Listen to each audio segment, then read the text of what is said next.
Bien, voy con Raúl Chávez. ¿Estamos, Raúl? ¿Estamos, Raúl? Sí, ya, te pongo en pantalla entonces. Mi querido amigo, ¿cómo está usted? Oiga, que ha estado agitada este inicio de la carrera legislativa. Le ha tocado bravo llegar al pleno, ¿eh? ¿Qué dice Fernando? ¿Cómo va? Un saludo a todos los que nos escuchan en la contra. Sí, digamos diferente, ¿no? Pero mira, yo soy de los que no me quejo y si bien puede ser un poco más complicado este inicio, también es verdad que los que tenemos que pasar por estas complicaciones somos los que después terminamos aprendiendo más al respecto y eso en el mediano y largo plazo seguramente tendrá su recompensa. Así que está tranquilo, no hay que dejarse ganar por la ansiedad. ¿Cómo se percibe? Porque al final, a ver, uno puede entender, ¿no? Veníamos del calor de las elecciones, la composición legislativa se empezaba a calentar desde antes mismo de que ustedes se sienten con el tema de la señora Salazar en Revolución Ciudadana, con el anuncio del gobierno de ir capturando nuevas voluntades que se sumen a su bloque y a sus votaciones. Es decir, desde antes de la propia sesión inicial ya habían acusaciones incluso a la Revolución Ciudadana de no querer que Anabel Asín la dirija, etcétera, etcétera. Estaba caliente el escenario, pero luego uno ya se asienta en el trabajo legislativo.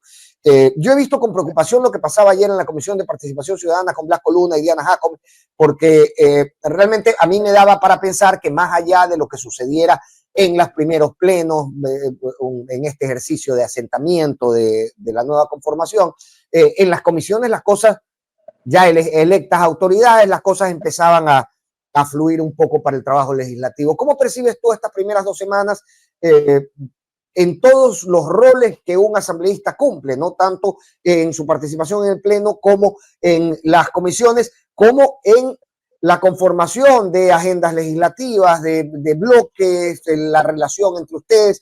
Es decir, una evaluación general desde todos los aspectos de estos primeros 15, 20 días de asamblea. Bueno, a mi criterio creo que ha existido una planificación clara por parte del bloque ADN, ¿no? Ellos ya tenían de alguna forma diseñado qué es lo que querían hacer y cómo querían hacerlo. A partir de eso lo ejecutaron. Por supuesto que dentro de toda esa ejecución han existido algunos temas que no corresponden con lo que, primero con la ley y segundo con lo que establece una casa democrática como esto, pues, ¿no? Que más allá de que me guste tus votantes o no, representas a los ciudadanos y a partir de eso tienes la legitimidad de estar en el curul y por supuesto poder expresarte. También creo que existe mucha falta de conocimiento, por decirlo menos, iba a utilizar otra palabra con I, pero existe mucha falta de conocimiento de diferentes procesos y poca humildad como para reconocerlo. Entonces, una vez que se los van cometiendo, es como que no es que se rectifica, sino que dicen, bueno, si ya lo hice así, vamos así, punto, y no me importa, y como aquí hay mayoría, vamos para adelante, ¿no? Creo que eso no es un buen ejemplo para todos los ecuatorianos que nos están viendo, ni para los que representamos nosotros, ni para los que representan ellos. Y bueno, y haciendo este llamado a que más allá de lo que se termina aprobando en el pleno, porque hay que decirlo, Fernando, pues en el pleno al final se aprueban las cosas como los votos, se tienen o no se tienen los votos, ya podríamos entrar a debatir cómo los tienen muchas veces, ¿no? Pero vamos, solo el tema de la votación, sobre eso no hay que quejarse tanto, ¿no? Yo me quejo más en el procedimiento como tal y de las mociones que muchas veces se hacen. Hoy estamos con una gran preocupación porque acabo de salir del pleno, como tú bien señalas. De hecho, disculpas a la audiencia que habíamos quedado a las 11, pero bueno, nos demoramos unos minutos más. A ver, en la administración pasada, en la asamblea pasada, en el pleno, en el órgano legislativo, en la primera función del Estado, se aprobó una resolución de mandar la terna de los representantes de la asamblea para el Consejo de la Judicatura.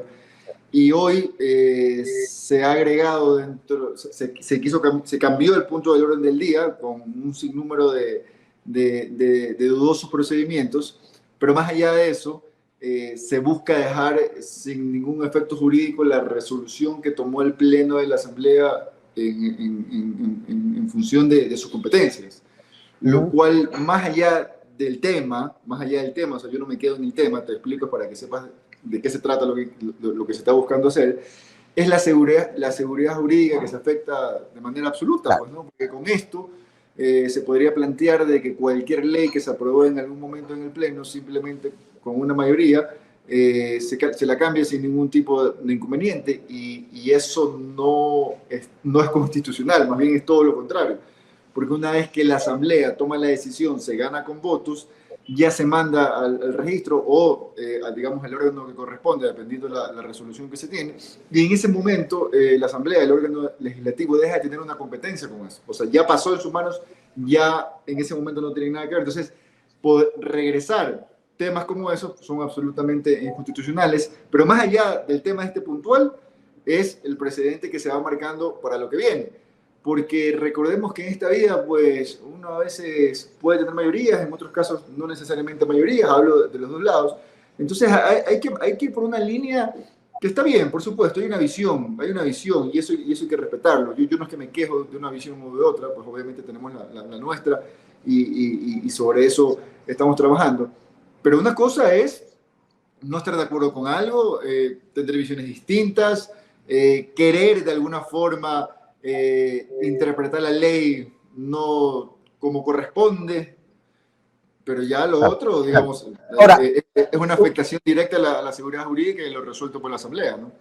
sobre las mayorías, hoy se dio la primera grieta en esa mayoría que se ha venido dando con solidez desde el inicio de la Asamblea. ¿Hay alguna lectura que se puede hacer ahí a través de la negación inicial de Carmen Tiupuy de dar su voto al cambio del orden del día?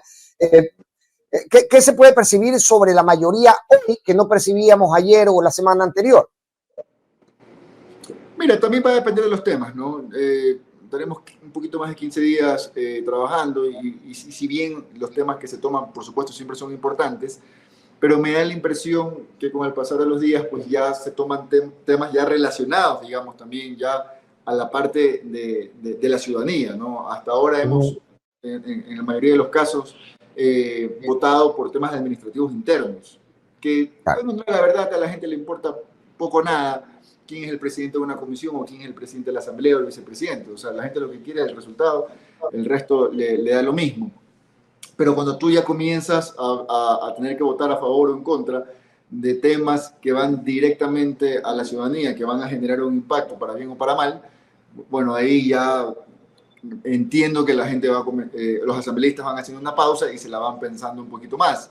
Ahora, entiendo que son técnicas legislativas y que a lo mejor ya las personas que han vivido aquí, digamos, dentro de estas esferas, lo ven como normal, pero por ejemplo, para mí, que soy nuevo en esto y que no solamente es el fondo, sino también la forma, sí creo que se debería cuidar un poquito más la imagen de la Asamblea, sobre todo en las votaciones, porque resulta bastante llamativo que cuando no se tienen los votos, cuando no tienen la mayoría, en ese momento se suspende la votación o simplemente queda en el aire, y misteriosamente después de 40 minutos, aparece el botín.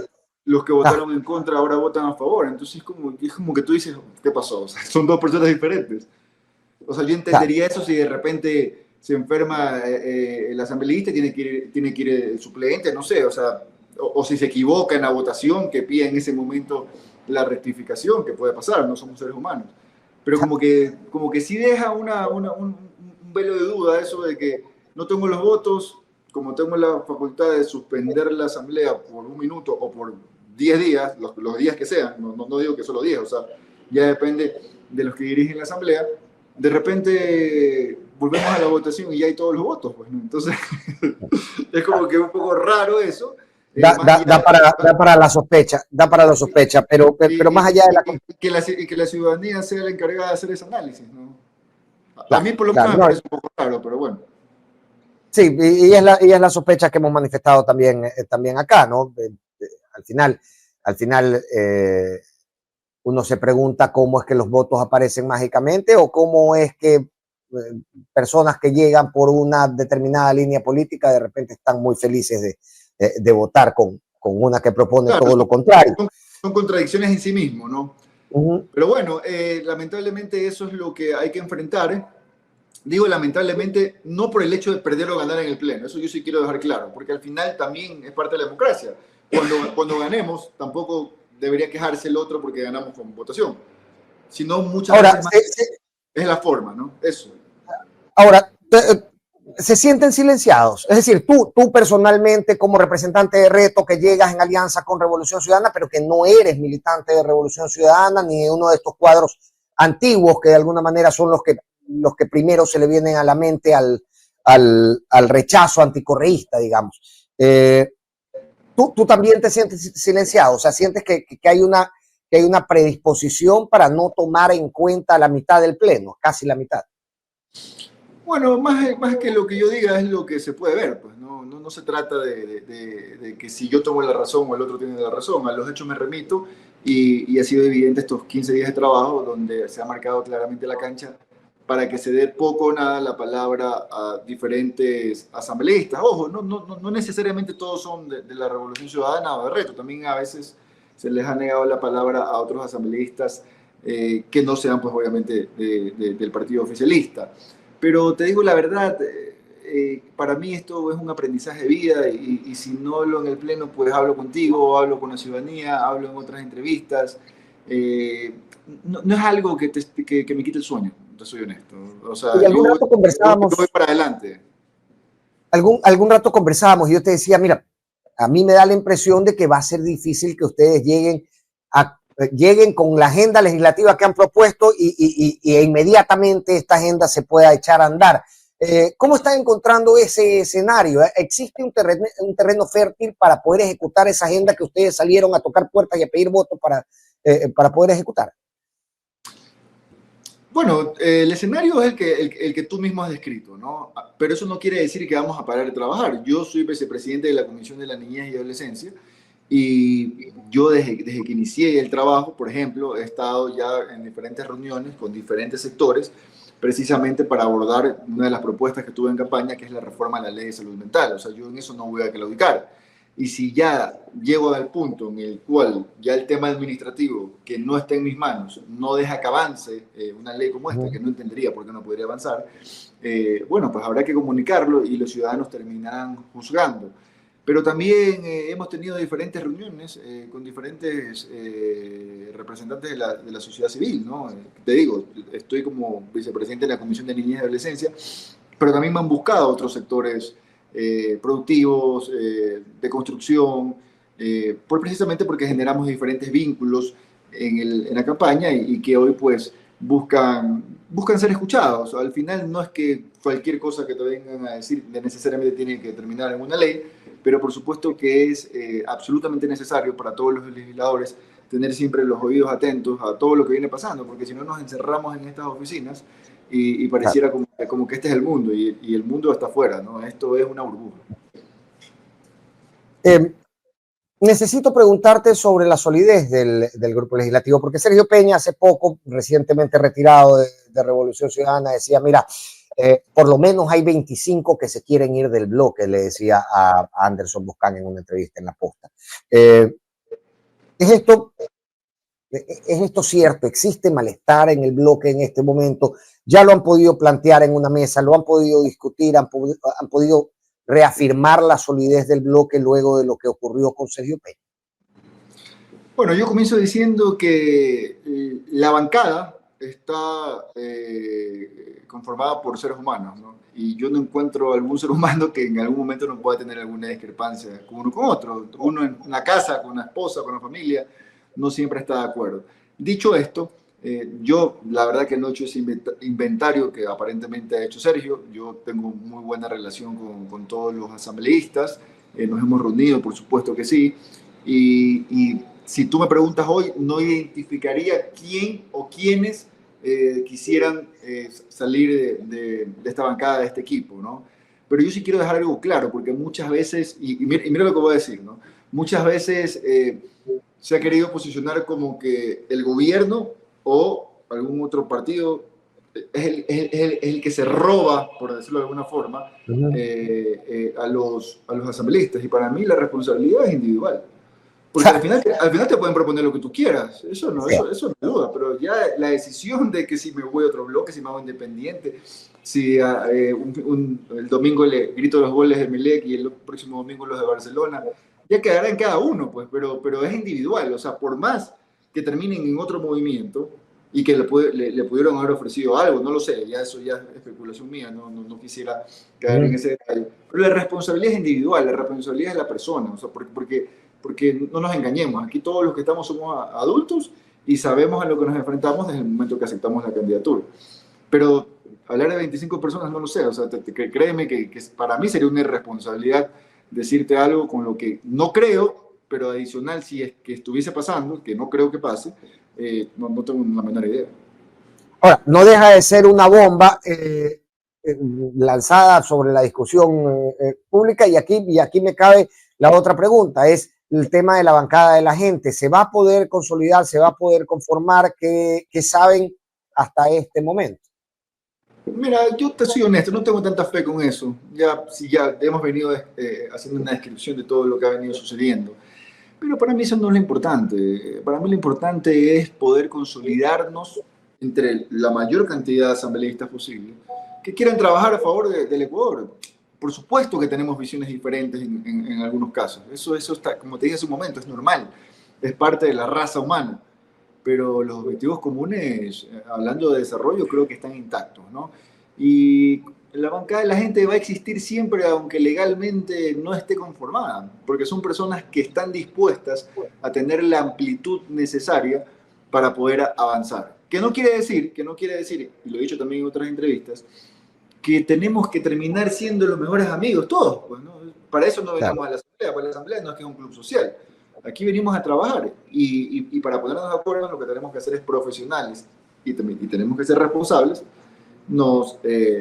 ser amiguitos. ¿No?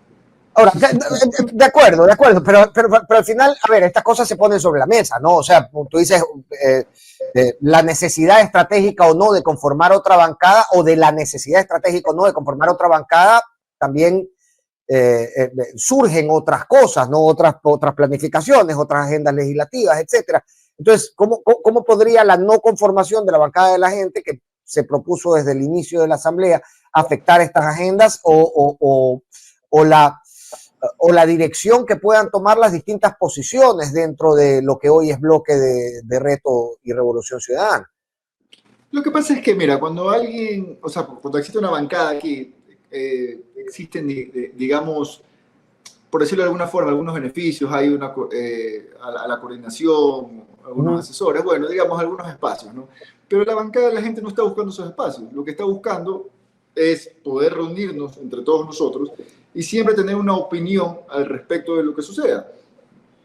Y por supuesto, en la bancada ya en general, como tú hablabas con RC de Reto, poder hablarlo, poder debatirlo. Y te digo la verdad, hay algunas cosas que han sido acogidas y otras no necesariamente, pero creo que es importante ese debate, ¿no? Creo que es importante porque así como en el bloque de ADN hay mucha gente joven y nueva, acá también existe gente joven y nueva.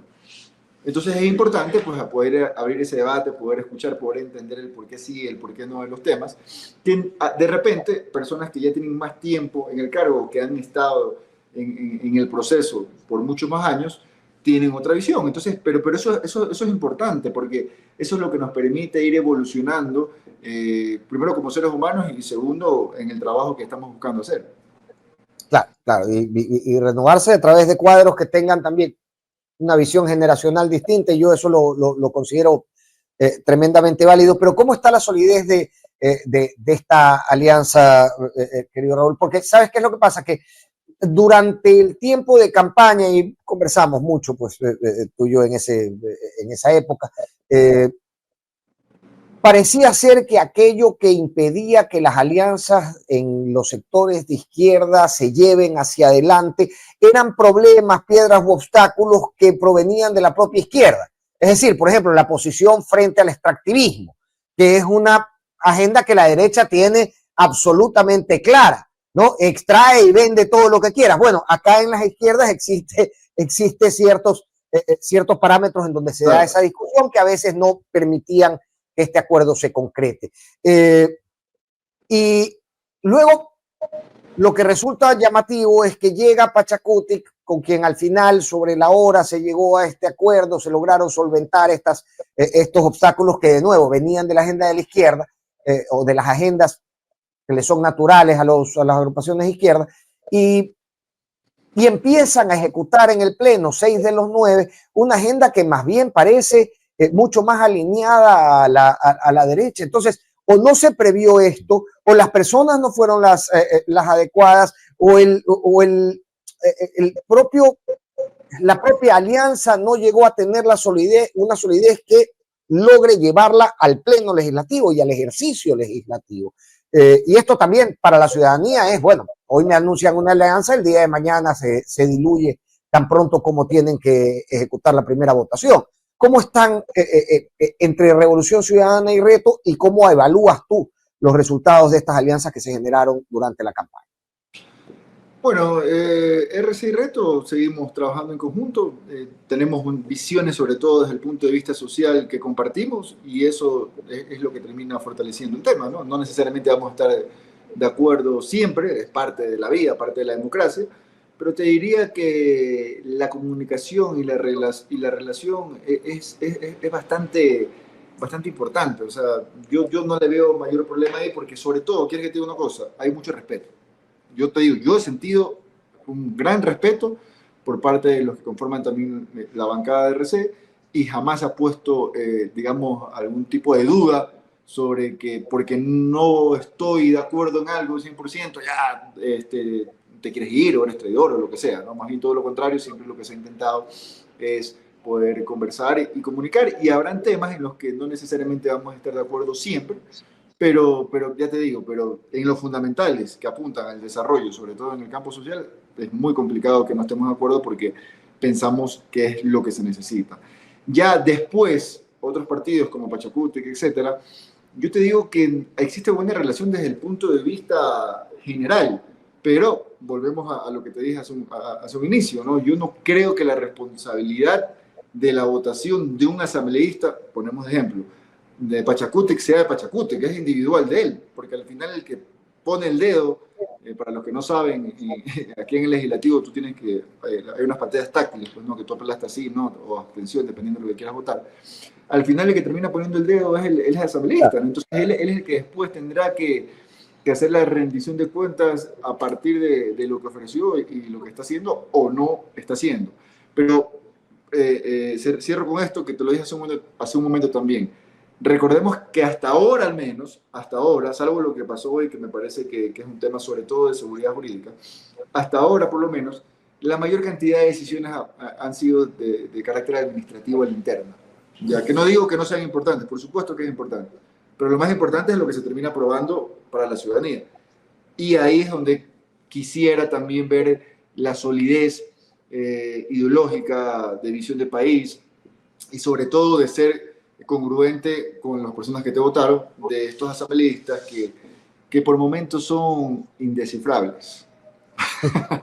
Ciertamente, ciertamente, ciertamente. Y de hecho me sucedió ayer o antes ayer, con el pleno del día martes, efectivamente, con el tema de las bases militares. Pero ese día y en ese pleno sucedió algo adicional. Cuando se trataba el tema de inteligencia, se paró Revolución Ciudadana y se fue. Y se viralizaba una toma donde el único que permanecía en su curul era Raúl Chávez. ¿Por qué? ¿O es una cuestión de la toma, es una cuestión temporal? En ese momento tú te quedaste y luego te paraste y te fuiste. No, cuéntame un poco qué pasó en ese momento, que es la toma que ha estado circulando en redes sociales. A ver, me dicen, ¿no? Parte del aprendizaje, aquí hay que ser humildes. Me dicen que normalmente cuando falta algo que no se ha hablado bien, se reúnen, y que eso ha pasado en todos los partidos, todos los movimientos, de un ratito y terminan de definir. Lo he dicho a la interna, por eso lo digo públicamente también. Yo no estoy muy de acuerdo con eso. Yo siento que cuando estoy sentado en mi curul es como que estoy sentado en mi puesto de trabajo, y no es que me puedo parar y dejar las oficinas botadas, porque cualquier cosa podría pasar, ¿no? Yo creo que es parte también de estar en primera línea, de saber de que no puedes abandonar tu trinchera, por decirlo de alguna forma, ¿no? Eso, solamente eso.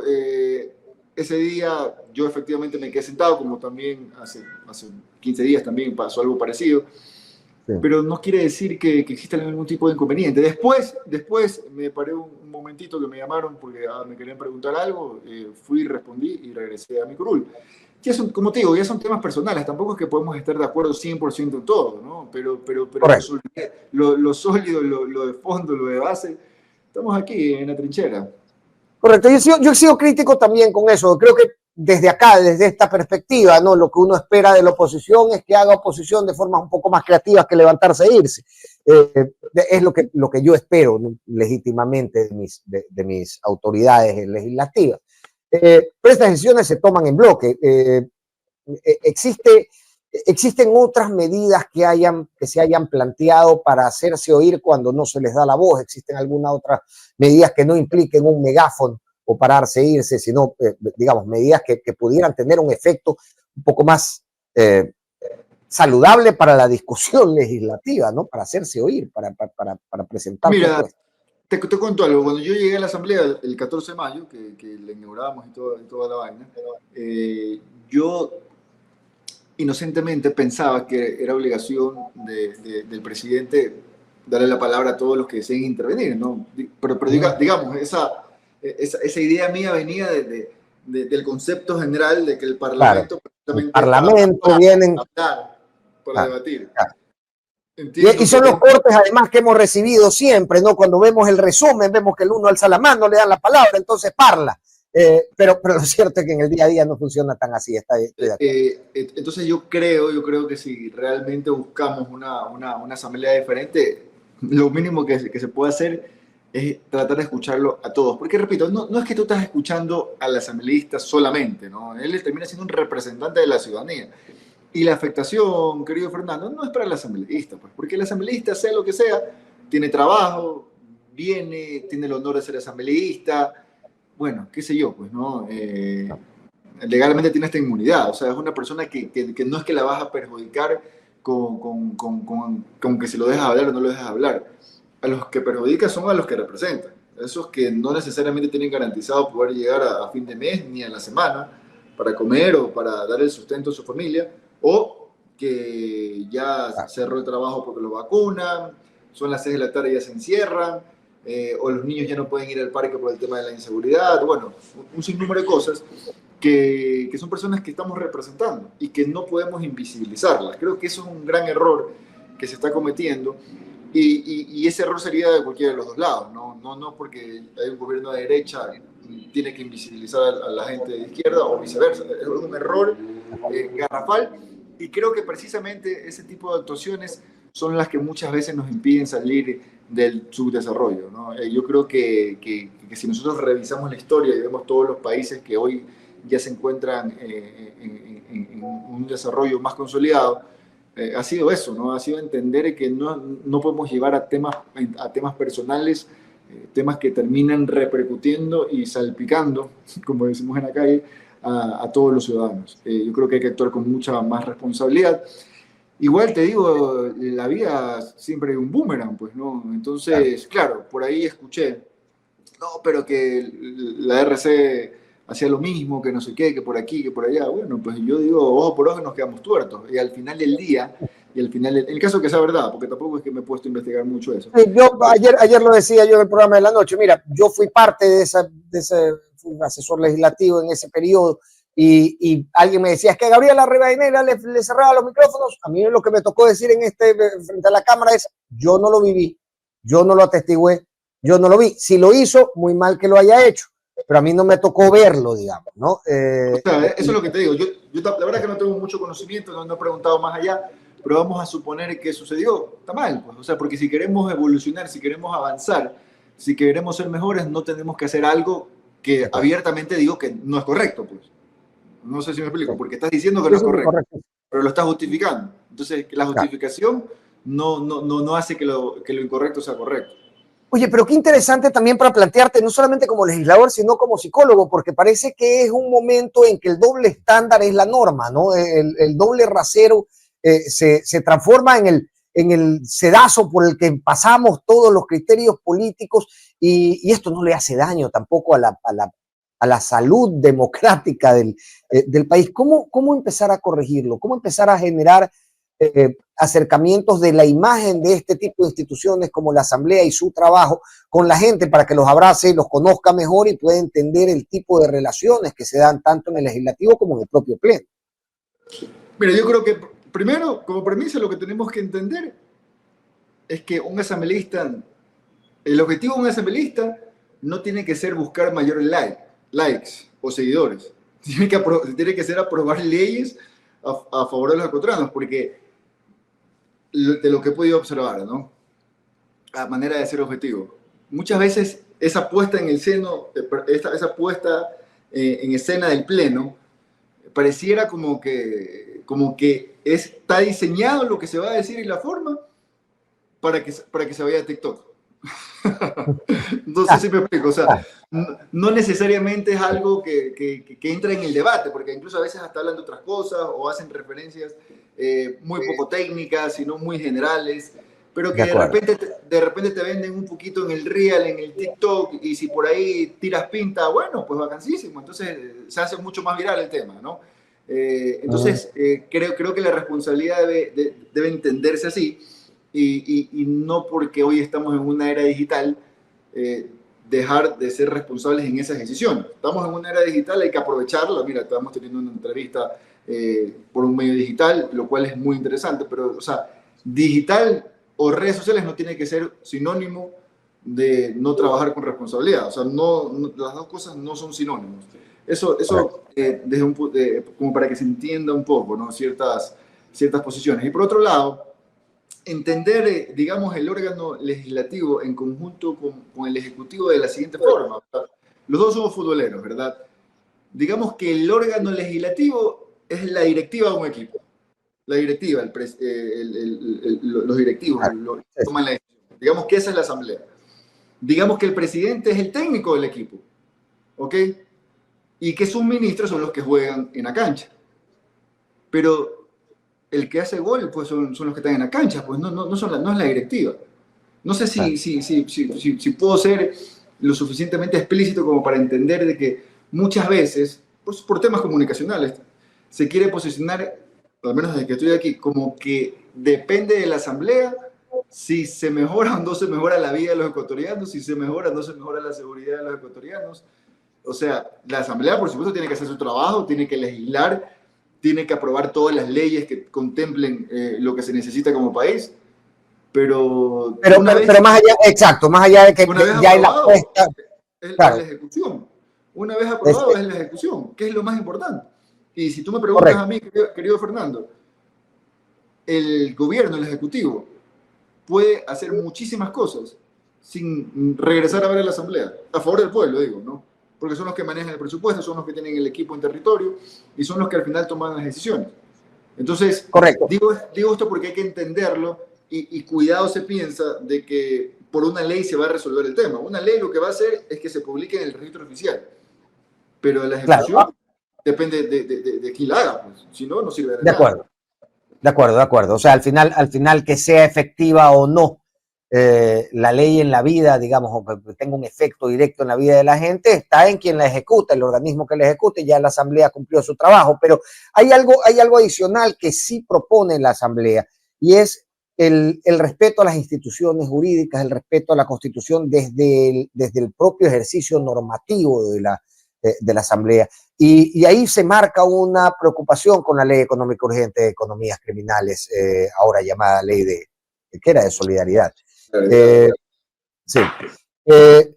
Que marca varias cosas. Sergio Peña decía, mira, yo he hecho 4 aportaciones que han sido recibidas. Luego Yairén decía, bueno, ok, nosotros hemos enviado otras cuantas observaciones como bancada, pero lo cierto es que la sensación general que a mí, de nuevo, y a varios de los analistas que hemos entrevistado, deja el cuerpo legal en sí, es que podría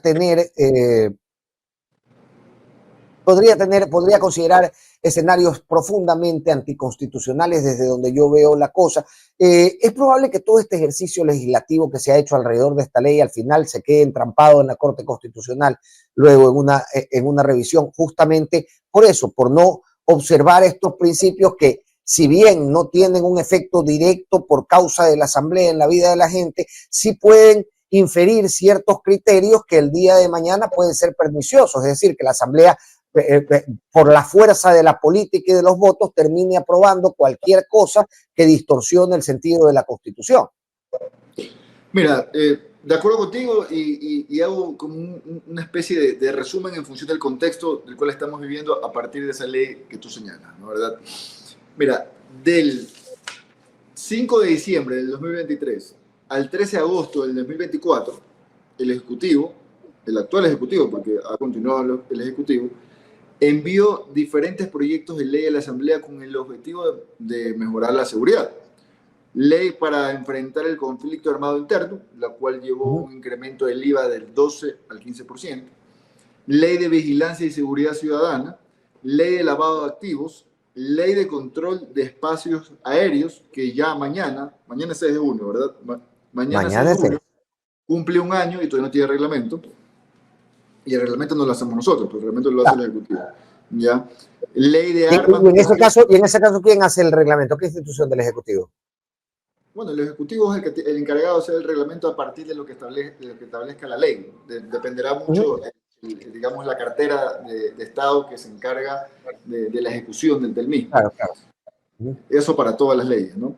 Ley de armas y municiones y materiales relacionadas. Sexto, ley para la aplicación de la consulta popular, lo cual terminó en reformas del Código Penal y la ley de extinción de dominio. Todas esas leyes, en este periodo que te estoy señalando, fueron aprobadas por la Asamblea. Nadie se opuso. ¿Por qué? Porque lo que se busca, o el objetivo de lo que se señalaba, era combatir la seguridad. Ahora, si nosotros vamos al dato frío, porque esto no es lo que piensa Raúl, lo que piensa Fernando, o lo que piensa cualquier otro, sino lo que vemos, y la evidencia que tenemos, es que de enero a la fecha, y esto fue un corte que tengo de la semana pasada, probablemente y lamentablemente a lo mejor han aumentado, tenemos 3.087 muertos de enero a la fecha 2025, lo cual representa un incremento del 58% de las personas, de los homicidios que existieron en las mismas fechas, en los mismos meses del año 2024. O sea, muertes violentas por cada 100.000 habitantes, que es como se calcula, o es el indicador que se utiliza a nivel mundial. El promedio de América Latina es 7 muertes violentas por cada 100.000 habitantes. Nosotros el 2024 cerramos en casi 40 muertes violentas por cada 100.000 habitantes. Y digamos que el incremento ha sido exponencial, no es que está estable, sigue creciendo.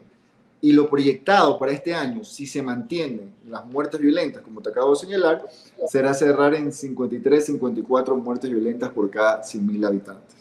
¿Qué es lo que te quiero decir con esto, Fernando? Que las leyes que se enviaron en su momento con el objetivo de mejorar la seguridad no han dado resultado.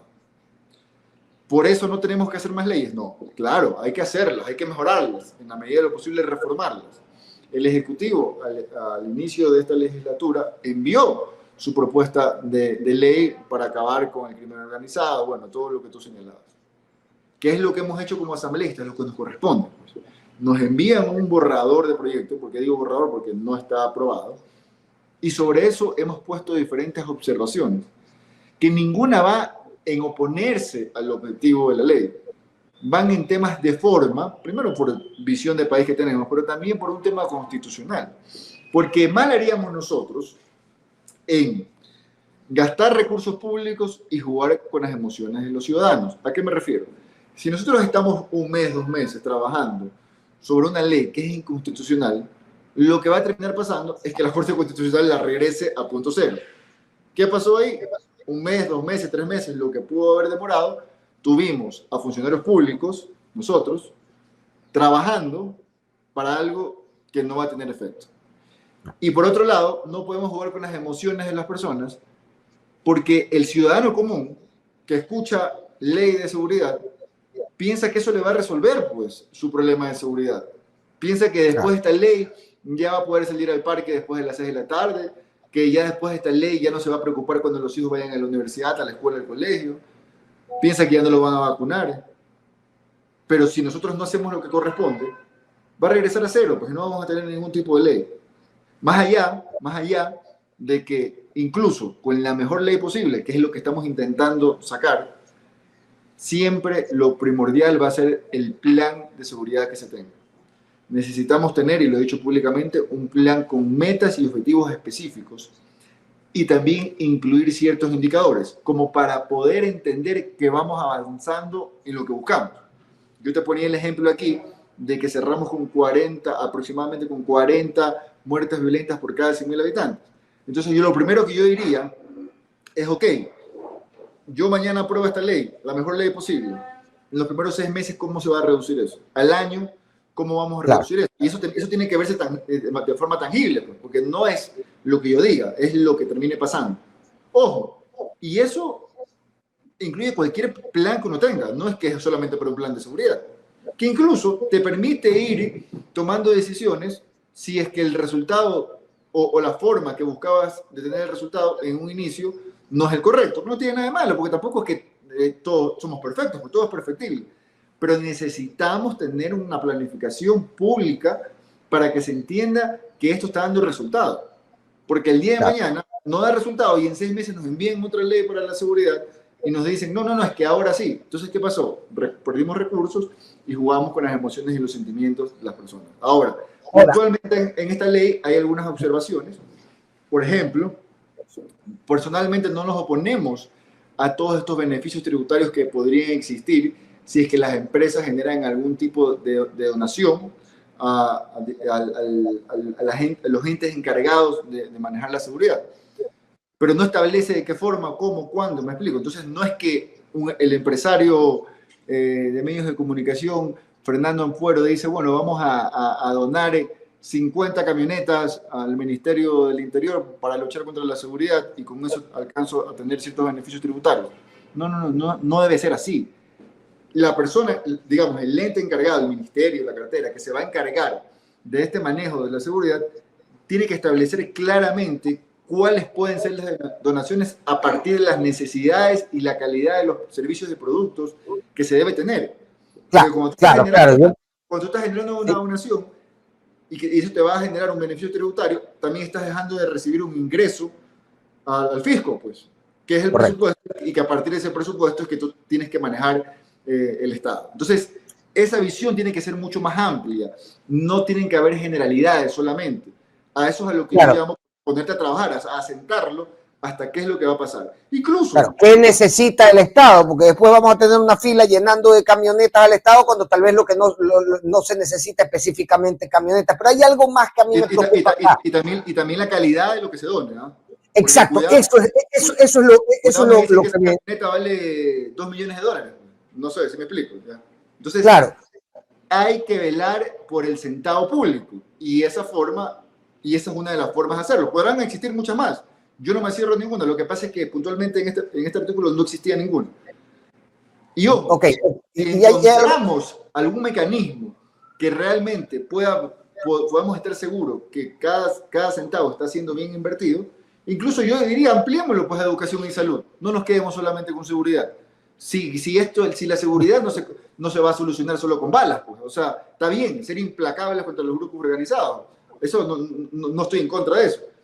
Pero si es que no comenzamos a invertir en lo social, lo que va a pasar es que se nos van a acabar las balas, pues. Entonces tenemos que ser coherentes y el plan debe ser siempre integral. De ahí también tengo otros puntos, si quieres los voy topando, no sé cuánto estamos de tiempo. No, es que acá hay un punto que a mí me preocupa y es también la calidad de la donación. Es decir, si el día de mañana la Policía Nacional requiere, venimos saliendo de un escándalo por los chalecos y la falta de claridad y de transparencia en la contratación de chalecos antibalas. ¿Cómo se puede regular que la calidad de las donaciones responda a las necesidades técnicas de la policía, tanto en cuestiones como chalecos, como de armamento, equipamiento, etcétera, etcétera? Porque eso es algo también que no se ha hablado, de lo que no se ha hablado suficiente, y más bien creo yo que trivializando un poco su discusión, decía Juan José Reyes que pistolitas, que pistolotas, que vengan las pistolitas y las pistolotas, pero al final del día lo cierto es que la discusión no es tan sencilla como eso. Se requiere de ciertos parámetros técnicos y por eso existe la contratación pública y es tan minuciosa justamente en este tipo de situaciones. ¿Cómo están pensando resolver eso justamente, que las donaciones vengan y sean receptadas dentro de los parámetros de lo que las instituciones del orden necesitan.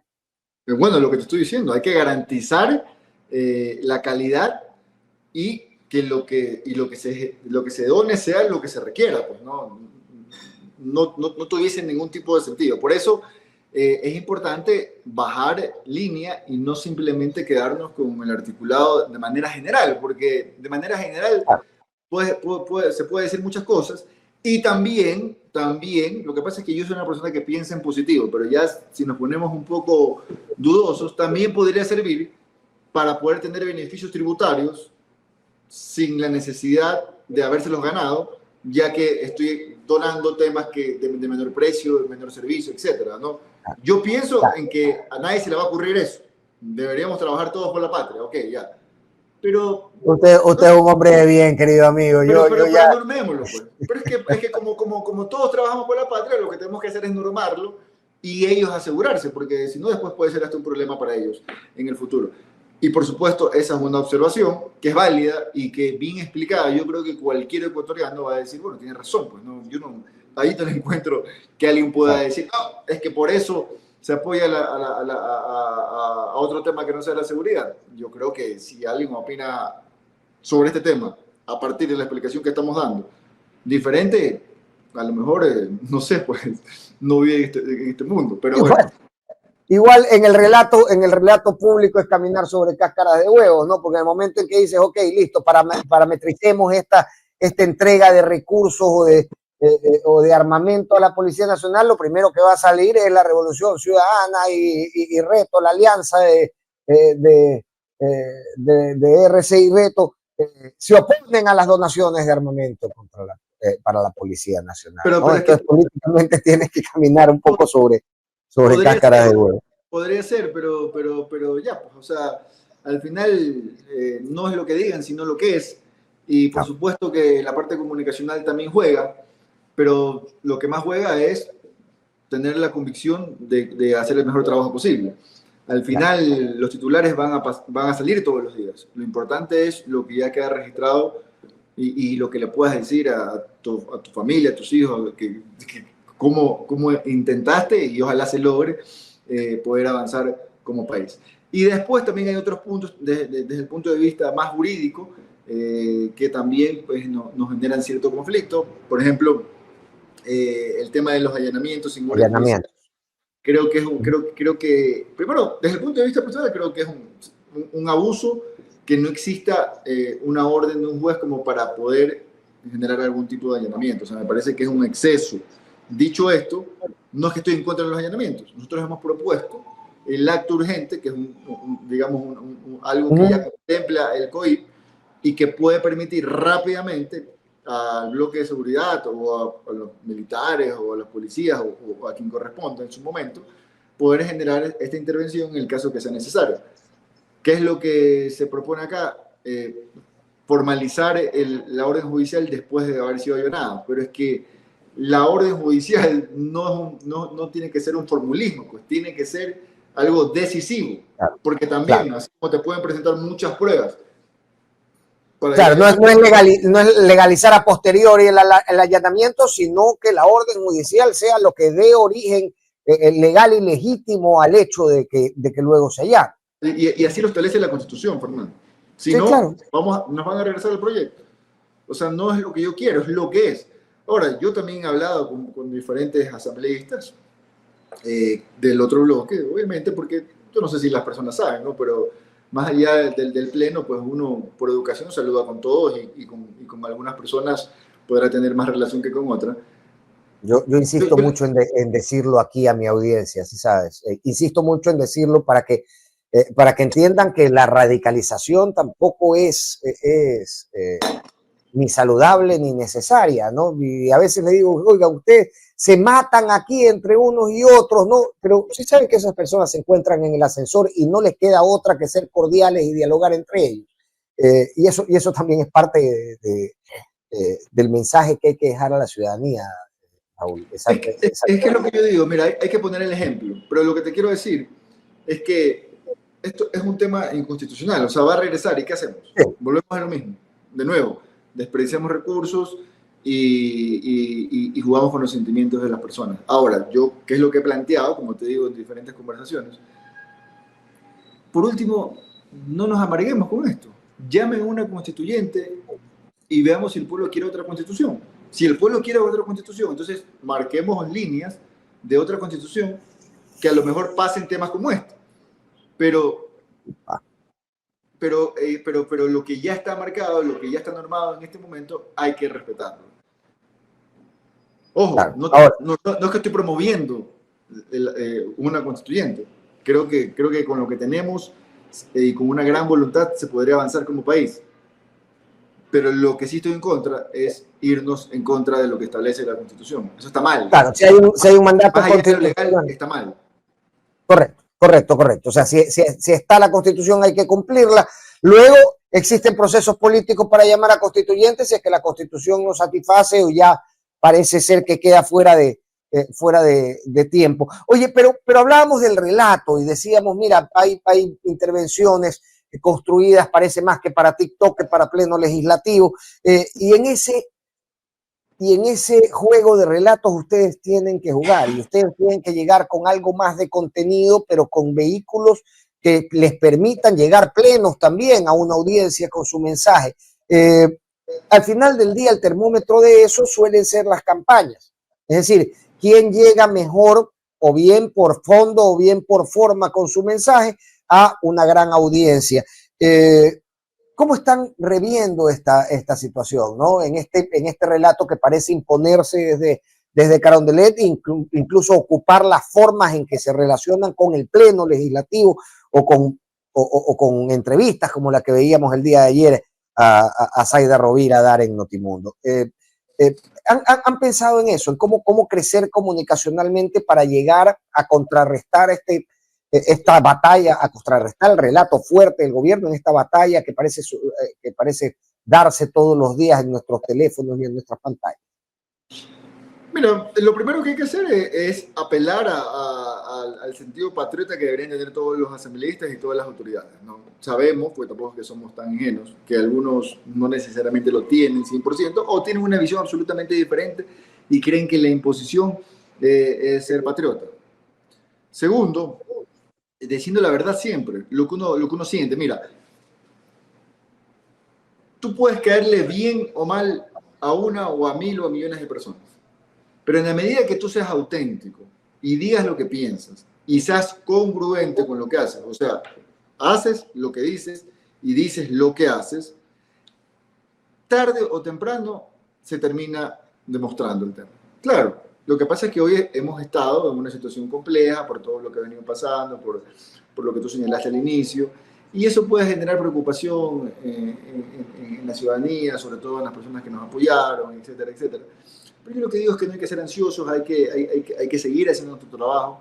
La mejor forma de revertir algo como esto es no dejarnos que nos quite la alegría de trabajar, como en este caso como asambleístas. O sea, está bien, puede ser que no nos guste una cosa, otra cosa, pero tampoco es que nos tienen que cambiar el humor ni el estado de ánimo. Nosotros tenemos que seguir dentro de nuestro campo trabajando. O sea, yo lo veo así, ¿no? Y ya veremos. Y al final la vida termina muchas veces configurándose con temas que hoy ni siquiera conocemos. Yo hace 2 años ni siquiera sabía que iba a estar acá en Quito en una asamblea. Pues, o sea, no, hay muchas cosas que van pasando y que mira, un tema que deberíamos aprender, deberíamos aprender por el equipo que tengo cerca, ¿no? Yo no lo viví, es que si de repente, cuando se tuvo mucho poder, se pensó que eso iba a durar para siempre, entonces también entender de que no es que eso solamente te pasa a ti, eso le va a pasar seguramente a todos los movimientos, a los partidos, porque la historia lo dice de esa forma. Entonces hay que estar tranquilos, hay que seguir diciendo lo que pensamos, hay que ser congruentes, diciendo y haciendo lo mismo, intentando generar este tipo de pláticas contigo y con la mayor cantidad de comunicadores posibles. Yo le decía a una asambleísta, que obviamente entiendo, ¿no? Un poco frustrada porque no le dan la palabra, etcétera, etcétera, etcétera. Y le decía, mira, pero si mañana vas a un medio, como decimos en los guayacos, a un medio pepa, te van a escuchar más personas que si te dan la palabra ahorita, así que tranquila. Dedícate a ser agente de medios mejor, para que no te frustres. Lo mismo me han dicho algunos. Roberto Cuero estuvo conmigo el día martes y me decía exactamente lo mismo, ¿no? Vamos, en nuestro ejercicio legislativo tal vez no estamos, no está del todo abierto a que se nos escuche en el pleno, pero tenemos este otro ejercicio que es el contacto con la ciudadanía y ahí sí las Los medios ideas deben fluir. están afuera, mira, no es lo ideal, pero bueno, los seres humanos somos animales de costumbres que nos vamos a ir adaptando a cualquier circunstancia y tenemos algo que se llama resiliencia, ¿ok? Muchos no lo identifican, pero está dentro de nosotros. Así que, bueno, toca seguir, ¿no? Creo que lo importante es hacer el trabajo responsable, como te lo vengo diciendo, ¿no? Y es lo que identificamos. Correcto, correcto. Yo, querido amigo, agradecidísimo siempre por tu apertura, por tu claridad, pero sabes que además, cuánto respeto yo tu calma, brother. De verdad que tu calma y tu buena predisposición a futuro. Debo decir que ahí hay dos puntos en los que yo flaqueo, me he vuelto más cínico y a veces estas cosas me hacen arrancarme los pocos pelos que me quedan en la cabeza. Te mando un abrazo. Pero yo tengo una cosa, Fernando, ¿tú no crees que eso es lo que quisieran? Sí, pero vaya que contenerse me resulta difícil en determinados contextos. Te mando un abrazo gigantesco, querido amigo. Qué gusto tenerte aquí siempre. Igualmente, Fernando, las horas de siempre, cuando te des una vueltita por Quito, avisa. Ahí nos tomamos un café y lo charlamos ya en extenso, hermano, porque además ya nos hace falta. Te mando un gigante abrazo. Ahí hacemos catarsis, dale. Ahí hacemos catarsis, Simón. Un abrazo, cuídate. Chao. Bien, Raúl Chávez, representante de Reto, que en alianza con la Revolución Ciudadana ocupa la bancada de la bancada de Revolución Ciudadana, a quien se ha intentado disminuir en su capacidad de hablar en el Parlamento, en su capacidad de participar en las comisiones.